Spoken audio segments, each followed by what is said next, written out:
Imagine getting a new iPhone not just once a year, but twice. Sounds unusual, right?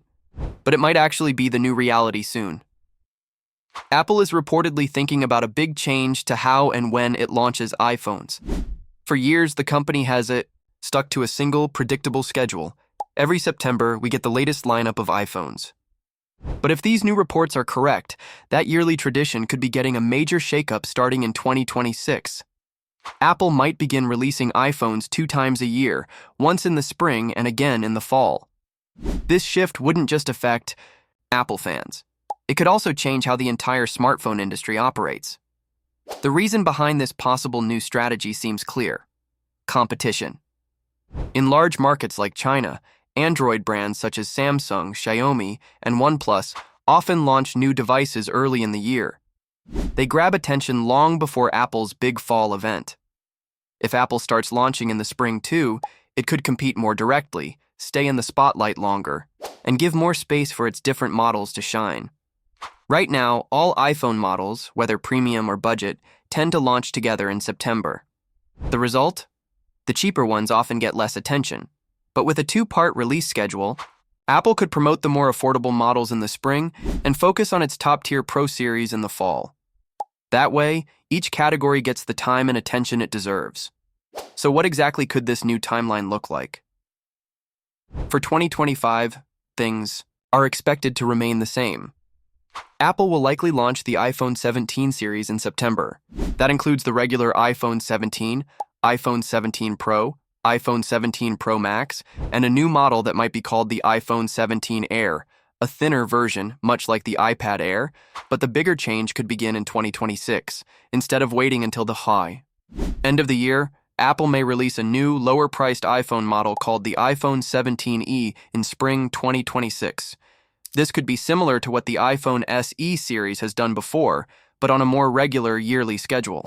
Then, in the fall of that same year, Apple would follow up with its premium models like the iPhone 18 Pro and Pro Max, possibly along with a new version like the iPhone 18 Slim or Air.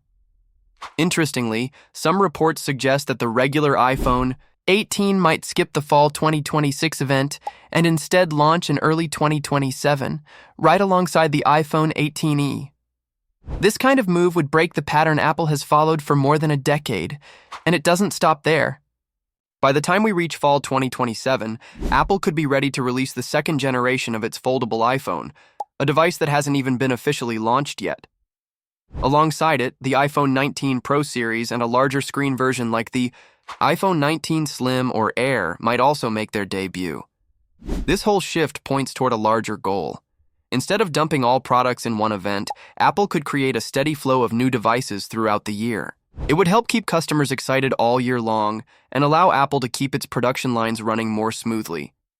Currently, manufacturing peaks right before the fall launch and slows down afterward. With 2 release events, production could be more consistent, making things more efficient behind the scenes. For consumers, this might mean more choice, more often. You wouldn't have to wait a full year for the next new model. And if you're someone who prefers a lower-cost option, spring could become your favorite season. If you want to keep up with Apple's latest changes, don't forget to like this video and subscribe to the channel. The Samsung Galaxy S25 Edge is coming, and its ultra-slim design is sure to turn heads. But with that sleek look comes a trade-off that might not sit well with many users: the battery size. Recent certifications have now confirmed a detail that many had feared. This model will come with a smaller battery than even the standard Galaxy S25. For those who value long battery life, this could be a significant drawback. According to certification, listings from UL Demco and BIS, the Galaxy S25 Edge will have a 3,900 mAh battery with a rated capacity of 3,786 mAh. Samsung is expected to promote it as a 3,900 mAh battery, but the fact remains that this is a downgrade compared to the 4,000 mAh battery expected in the regular Galaxy S25. This confirms earlier speculation that Samsung had difficulty fitting a larger battery into the Edge model due to its ultra-thin profile. Unfortunately, that concern has now been validated. A smaller battery on what is expected to be a premium device might not sit well with users, especially those who rely on long battery life for daily tasks. Given that the Edge model is likely to be positioned as a high-end variant, it raises concerns about whether paying more for a device with a shorter battery life is worth it.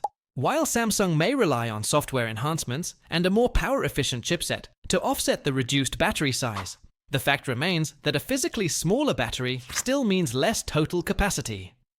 This isn't the first time Samsung has made design choices that some users may find questionable. In previous years, features like the headphone jack and micro SD card slot have been removed, and in some cases, battery capacities have been reduced. While some of these decisions were accepted over time, battery life continues to be one of the most important factors for smartphone users.